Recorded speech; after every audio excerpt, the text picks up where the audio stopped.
నమస్కారం, సుఖీభవకు స్వాగతం. ఈరోజు సుఖీభవలో తరచూ మూత్రానికి వెళ్తున్నారా? ఎముక విరిగితే వెంటనే ఏం చేయాలి? ఈ వ్యాయామంతో హై బీపీ చక్కగా అదుపు, యోగాతో ఒత్తిడి ఆందోళనకు అడ్డుకట్ట, ఇంకా హెల్త్ టిప్. షుగర్ జబ్బుతో బాధపడుతున్నప్పుడు తరచూ మూత్రానికి వెళ్లడం అనేది చాలా సాధారణమైన విషయం. అయితే షుగర్ జబ్బు లేకపోయినా తరచూ మూత్రానికి వెళ్లాల్సి వస్తుంటే అది ఖచ్చితంగా సమస్య. మూత్రాశయం అతిగా స్పందిస్తున్నప్పుడు ఇలా జరుగుతూ ఉంటుంది. కొద్ది పరిమాణంలో మూత్రం చేరగానే బ్లాడర్ నిండిపోయిందని, మూత్రాశయం నుంచి మెదడుకు సంకేతాలు వెళ్ళిపోతూ ఉంటాయి. ఓవర్ యాక్టివ్ బ్లాడర్గా పిలిచే ఈ సమస్యకు అసలు కారణాలు, చికిత్స, నివారణ మార్గాల గురించి ఇప్పుడు తెలుసుకుందాం.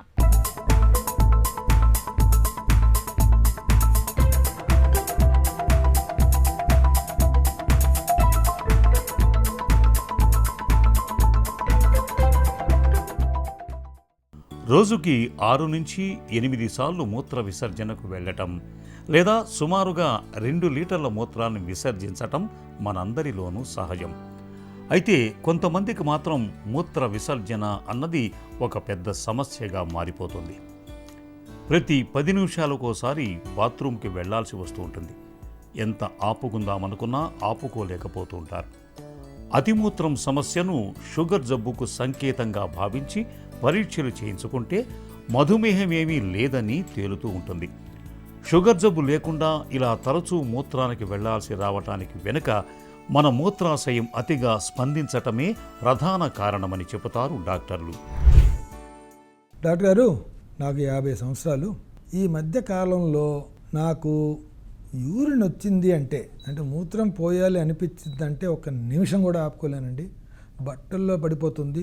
బాత్రూమ్ ఎక్కడా అని ఎతుక్కుని వెళ్ళే లోపలే బట్టల్లో పడిపోతూ ఉంటుంది. అది కాకుండా తరచుగా కూడా వస్తూ ఉందండి. ఇంతకుముందు ఏదో రోజుకు 3 సార్లు 4 సార్లు వెళ్ళేదాన్ని ఇప్పుడు ఈ మధ్యకాలంలో 6-7 సార్లు వెళ్ళాల్సి వస్తుంది. కానీ అర్జెంటుగా రావడం అనేది చాలా తరచుగా, చాలా కష్టంగా ఉంది. ఈ మధ్యన ఏదో డాక్టర్ గారు అడిగితే స్కానింగ్ కూడా చేయించాను, అది కూడా నార్మల్గానే ఉందన్నారు. మిగతా రక్త పరీక్షలు చేయించారు, యూరిన్ టెస్ట్ చేయించారు, అన్నీ నార్మల్గా ఉన్నాయండి. మరి డాక్టర్ గారు దీనికి ఏమైనా విముక్తి ఉందా? దీన్నే అంటారండి ఓవర్ యాక్టివ్ బ్లాడర్ అని. అంటే మీకు ఎలాంటి జబ్బులు లేవు, కానీ మీ బ్లాడరు అవసరం కన్నా ఎక్కువ పనిచేస్తుంది. ఇన్ని రోజులు మీరున్నన్ని రోజులు మీరు దాన్ని కంట్రోల్ చేశారు. అది మూత్రం నాకు వస్తూ ఉంది అన్నా కానీ ఇప్పుడు కాదు, వెయిట్ చేయండి, మళ్ళీ చేద్దాం అని చెప్పి దాన్ని మన కంట్రోల్లో ఉంచుకున్నాం. ఇప్పుడు ఆ బ్లాడర్ అనేది, యూరినరీ, ఈ మూత్రాశయం అనేది మనల్ని దాని కంట్రోల్లోకి తీసుకుంటుంది. సో అది చెప్పినట్టు మనం చేయాల్సి వస్తూ ఉంటుంది. ఈ యాక్టివిటీని మనం దాన్ని శాసించడం అనేది జరగదన్నమాట. దీన్ని ఓవర్ యాక్టివ్ బ్లాడర్ అంటారు. ఏమంటే ఈ ఓవర్ యాక్టివ్ బ్లాడర్ అనేది సహజంగా చాలామందిలో సహజంగా చూస్తాం, మగవారు కానీ ఆడవారు కానీ. ఆడవారిలో యూజువల్గా ఇంతకుముందు జరిగిన డెలివరీస్ ఎక్సర్సైజెస్ కానీ దానివల్ల ఆ పెల్విక్ నర్వ్స్లో కొన్ని మార్పులు రావడం వల్ల ఈ ఓవర్ యాక్టివ్ బ్లాడర్ అనేది 40-50 ఏళ్ళ వయసు వచ్చిన తర్వాత చాలామందికి చూస్తూ ఉంటాం.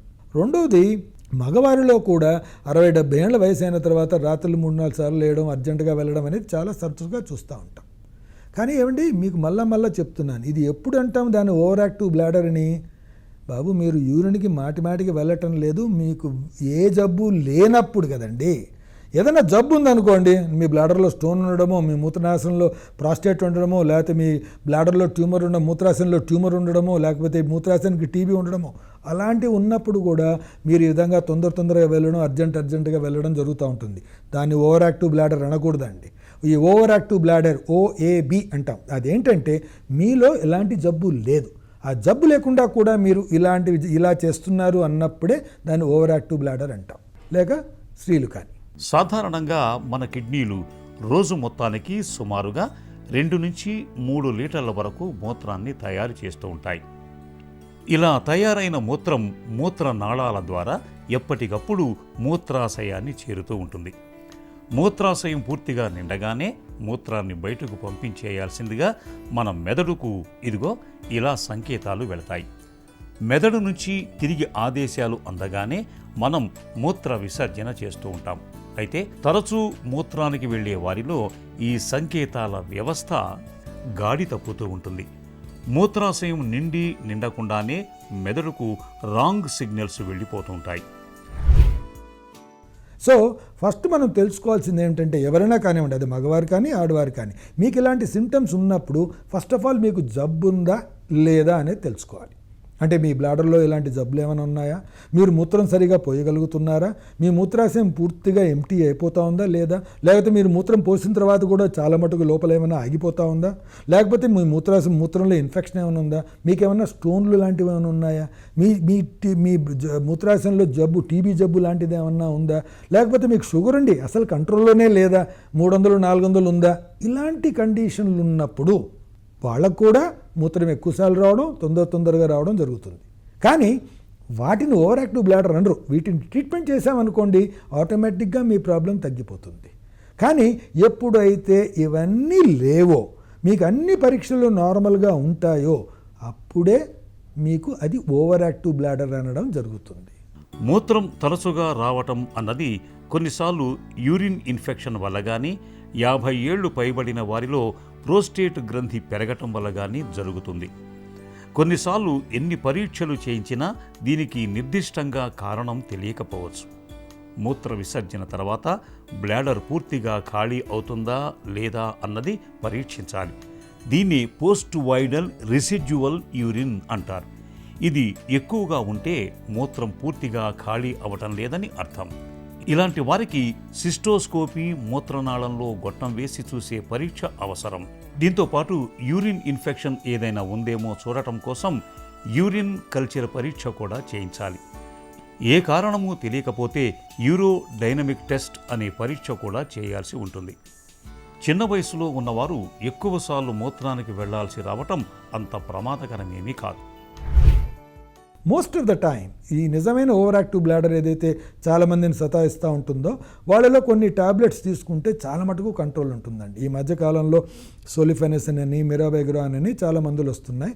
కానీ అది కంటిన్యూగా వాడాల్సిన అవసరం ఉంటూనే ఉంటుంది. కొద్ది గొప్ప లైఫ్ స్టైల్ చేంజెస్ కూడా చేసుకోవాల్సి వస్తుంది.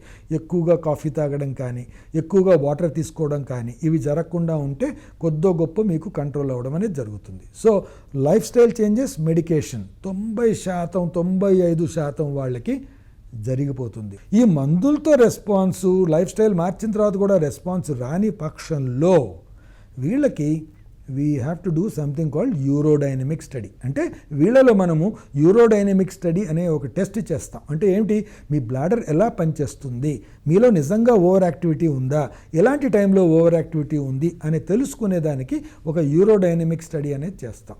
వాటిలో వచ్చిన లక్షణాలను బట్టి మీకు ఇంకా ఎక్స్ట్రాగా ఏమన్నా ట్రీట్మెంట్ ఇవ్వాల్సిన అవసరం ఉంటుందా, బొటాక్స్ అనే ఇంజెక్షన్ ఇస్తాం ఒక్కోసారి బ్లాడర్లోకి, అలా ఇచ్చి దాన్ని కంట్రోల్ చేయొచ్చా అనేది చూడడం జరుగుతూ ఉంటుంది. కాబట్టి ఎప్పుడైనా సరే ఓవర్ యాక్టివ్ బ్లాడర్ అంటే ఫస్ట్ మిగతా కారణాలు ఏమీ లేవు కదా అని తెలుసుకొని దాని తర్వాత దీనికి ట్రీట్మెంట్ తీసుకోవాల్సిన అవసరం ఉంటుంది. అది మగవారు కానీ స్త్రీలు కానీ. తరచూ మూత్రం వస్తున్నప్పుడు మనసును నిగ్రహించుకోవటం మొదటి పరిష్కారం. ఇంకో 10 నిమిషాలు ఆగుదాం, పావుగంట ఆగుదాం అనుకుంటూ మూత్ర విసర్జనను వాయిదా వేస్తూ ఉండాలి. మూత్రాశయం పూర్తిగా నిండిపోయింది, ఇక ఎంతమాత్రం ఆపుకోలేం అనుకున్నప్పుడే మూత్ర విసర్జనకు వెళ్ళాలి. ఇక ఉద్యోగ వ్యాపారాల రీత్యా బయట తిరిగే వాళ్ళు బయటికి వెళ్లే ముందు మూత్ర విసర్జన చేయటం, సాధ్యమైనంత తక్కువగా నీళ్లు తాగటం చేయాలి. ఇలా చేస్తుంటే మూత్రంపై చక్కగా అదుపు వస్తుంది. అప్పటికీ అతిమూత్రం సమస్యగా ఉంటే డాక్టర్ని సంప్రదించి తగిన చికిత్స తీసుకోవాలి. ఎముక విరిగినప్పుడు, ఫ్రాక్చర్ అయినప్పుడు మనలో చాలా మందికి ఏం చేయాలో తోచదు, గందరగోళానికి గురవుతూ ఉంటారు. ఎముకలు అతుక్కునేందుకు మందులు, మాకులు, ఆకుపసర్లు, నాటుకట్టు కట్టించుకోవడానికి మొగ్గు చూపుతూ ఉంటారు. అలా చేయడం మంచిది కాదు. వాటి వల్ల ఎముక సరిగ్గా అతుక్కోకపోగా లేనిపోని సమస్యలు తెచ్చిపెడుతూ ఉంటాయి. నిజానికి ఎముక విరిగినప్పుడు ప్రథమ చికిత్సగా వెంటనే కొన్ని ప్రత్యేక జాగ్రత్తలు తీసుకుంటే మంచి ఫలితం ఉంటుంది. ఎముక విరిగినప్పుడు, ఫ్రాక్చర్లు అయినప్పుడు వెంటనే ఏం చేయాలో, ఏం చేయకూడదో ఇప్పుడు తెలుసుకుందాం.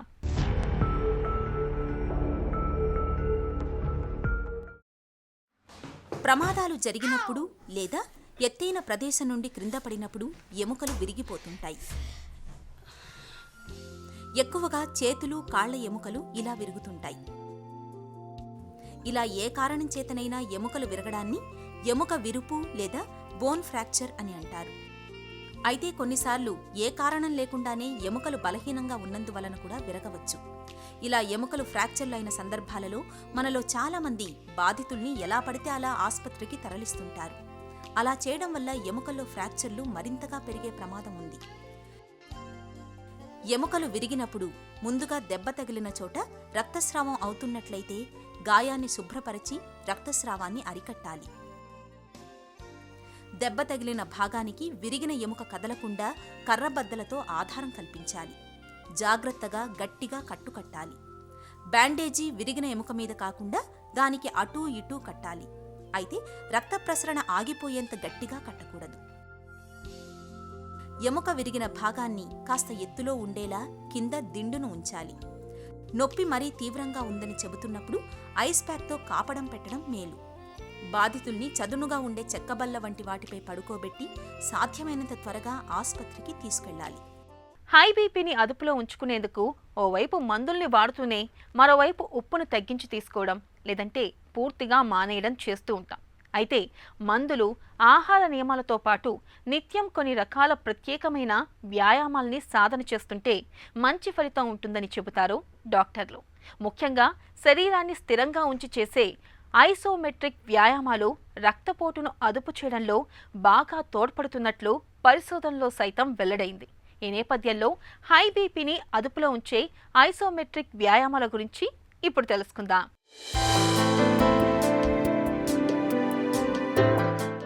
అధిక రక్తపోటు తగ్గటానికి వ్యాయామం తోడ్పడుతుందన్నది తెలిసిన విషయమే.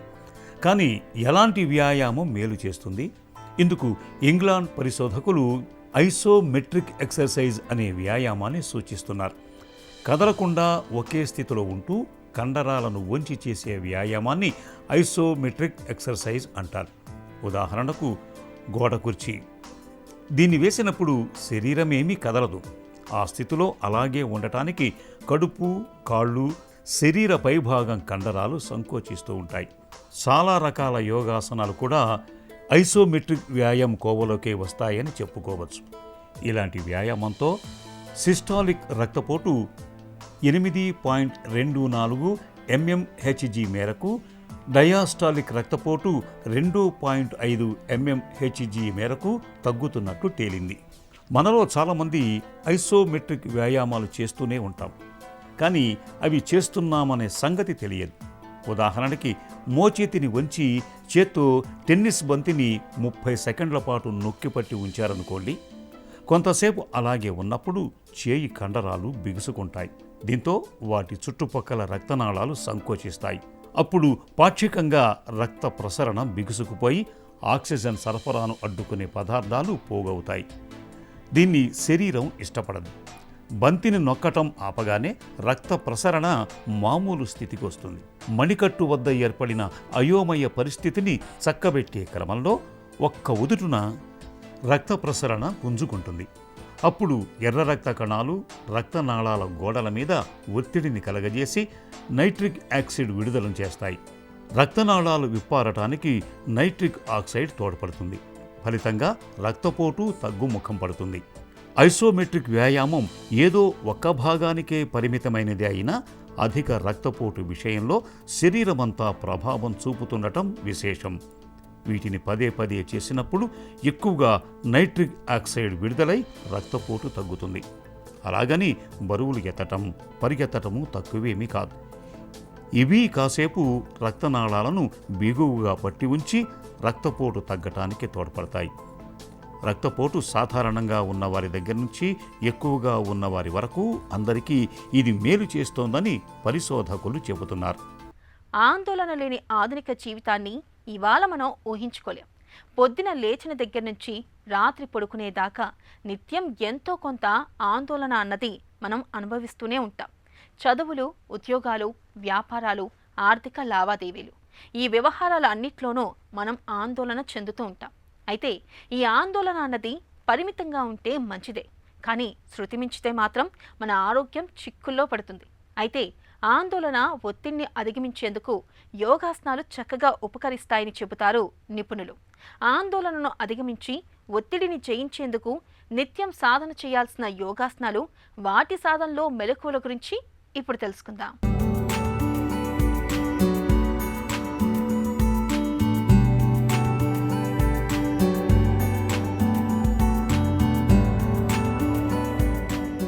ఈనాటి కార్యక్రమంలో stress and tension, anxiety, depression లాంటివి తట్టుకోవడానికి కొన్ని ప్రత్యేకమైనటువంటి ఆసనాలు, ముద్రల గురించి మనం తెలుసుకోబోతున్నాం. ప్రస్తుత కాలంలో విద్యార్థులు మొదలుకొని, ఉద్యోగస్తులు మొదలుకొని, వ్యాపారస్తులు మొదలుకొని, గృహిణులు, వృద్ధులు, ప్రతి ఒక్కరికి కూడా ఏదో ఒక రకమైనటువంటి స్ట్రెస్, టెన్షన్, ఆందోళన, ఈ మానసిక రకమైనటువంటి సంఘర్షణతో కూడినటువంటి ఈ స్ట్రెస్ అండ్ టెన్షన్స్ అనేటటువంటివి శరీరంలో చాలా గ్రంథులను దెబ్బతీయడం, ఆరోగ్యాన్ని దెబ్బతీయడంతో పాటుగా కొని తెచ్చుకునేటటువంటి అనారోగ్యాలు ఎక్కువైపోతున్నాయి. ఈరోజు మనిషికి ఉండేటటువంటి వ్యాధుల్లో సుమారుగా 70 నుంచి 80% వరకు కూడా ఈ మానసిక రకమైన వ్యాధుల నుంచి వచ్చేటటువంటివి అంటున్నారు నిపుణులు. ఈ యోగ శాస్త్రం వాటిని పూర్తిగా వేరు చేసి, ఆ స్ట్రెస్ నుంచి, ఆ డిప్రెషన్ నుంచి, ఆ యాంగ్జైటీస్ నుంచి మీ మనసును వేరు చేసి మళ్ళీ మీ జీవితాన్ని ఆనందంగా తీర్చిదిద్దుకునే విధంగా ధైర్య సాహసాలను పెంపొందించేటటువంటి కొన్ని ప్రత్యేకమైన యోగాసనాలు, ధ్యాన ప్రక్రియలు. అందులో భాగంగా ఈరోజు మనం తెలుసుకోబోతున్నాం శశాంకాసనము మరియు భ్రామరీ ప్రాణాయామం. కొన్ని ప్రత్యేకమైన ఆసనాలు చేస్తే తక్షణమే ఆ మానసిక స్ట్రెస్ నుంచి పూర్తిగా బయటకు వచ్చేస్తుంది, మైండ్ రిలీజ్ అయిపోతుంది. లేకపోతే అది ఎక్కడి దాకైనా పోవచ్చు. ఇప్పుడు ఆ యొక్క శశాంకాసనాన్ని, భ్రామరీ ప్రాణాయామాన్ని ఏ విధంగా చేయాలో చేసి చూద్దాం. శశాంకాసనం, భ్రామరీ ప్రాణాయామం చేస్తున్నాం. ఈ శశాంకాసనాన్ని వజ్రాసనం మీదుగా చేస్తాం. ముందుగా సుఖాసనం నుంచి దండాసన భంగిమకి రావాలి. లెఫ్ట్ లెగ్ స్ట్రైట్గా ఉంచుకొని, లెఫ్ట్ లెగ్ జతలో రైట్ లెగ్ని కూడా తీసుకొని వచ్చి పాదాలు 2 జతలో ఉంటాయి. ఇప్పుడు వజ్రాసనానికి రావాలి. లెఫ్ట్ లెగ్ని ఫోల్డ్ చేసి బ్యాక్ సైడ్ ఉంచాలి. లెఫ్ట్ లెగ్ జతలో రైట్ లెగ్ని కూడా లెఫ్ట్ లెగ్ జతలోకి తీసుకొని రావాలి. బొటన వేలు 2 కూడా జతలో ఉండాలి, వి షేప్లో ఉండాలి. ఇప్పుడు 2 చేతుల్ని బ్యాక్ సైడ్ ఉంచి ఫోల్డ్ చేసి ఉంచాలి. మనకట్టెను పట్టుకొని ఇప్పుడు శ్వాసను తీసుకోవాలి. నిదానంగా పూర్తిగా శ్వాసను తీసుకొని ఇప్పుడు ఆ శ్వాసను విడిచిపెడుతూ నిదానంగా ముందుకు వంగాలి. శశాంకాసనం. శశాంకం అంటే కుందేలు. ఆసన స్థితిలో స్థిరంగా ఉండాలి. 1 2 3 4 5 6 7 8 9 10. ఇప్పుడు నిదానంగా యథాస్థానానికి రావాలి.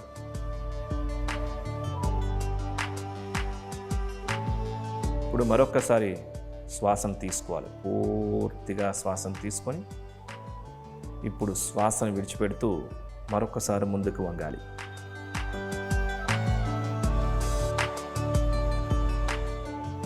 One, 2, 3, 4, 5, 6, 7, 8, 9, 10. పైకి రావాలి. శ్వాసను తీసుకుంటూ మరొకసారి పూర్తిగా శ్వాసను తీసుకోవాలి. ఇప్పుడు శ్వాసను విడిచిపెడుతూ నిదానంగా ముందుకు వంగాలి. ముందుకు వంగినప్పుడు సీట్ని పైకి లేపకూడదు. ఎంత వీలైతే అంత ముందుకు వంగాలి. నుదుటి భాగం నేలకు తాకించి ఆనించే విధంగా ఉంచాలి. 1 2 3 4 5 6 7 8 9 10. ఇప్పుడు మరలా యథాస్థానానికి రావాలి. ఇప్పుడు 2 చేతుల్ని రిలీజ్ చేసి భ్రామరీ ప్రాణాయామం చేస్తాం. భ్రామరీ ప్రాణాయామకు సిద్ధంగా 2 బొటన వ్రేళ్ళని చెవుల్లో ఉంచి 4 వ్రేళ్ళని కళ్ళపైన ఈ విధంగా ఉంచాలి.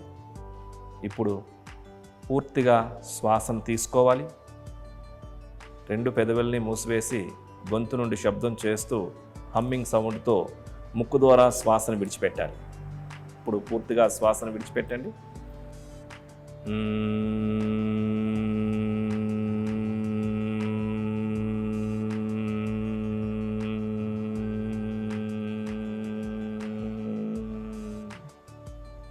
మరొక్కసారి పూర్తిగా శ్వాసను తీసుకోవాలి.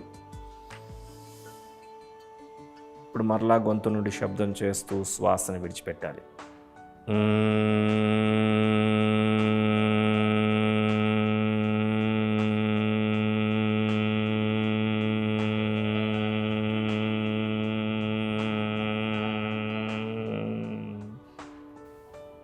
మరొక్కసారి పూర్తిగా శ్వాసను తీసుకోవాలి. మరలా గొంతు నుండి శబ్దం చేస్తూ శ్వాసను విడిచిపెట్టాలి.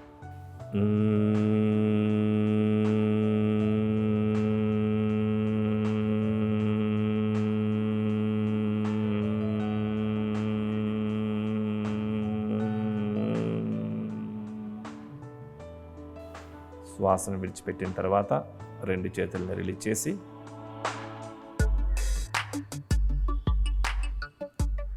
వజ్రాసనం నుంచి బయటికి రావాలి.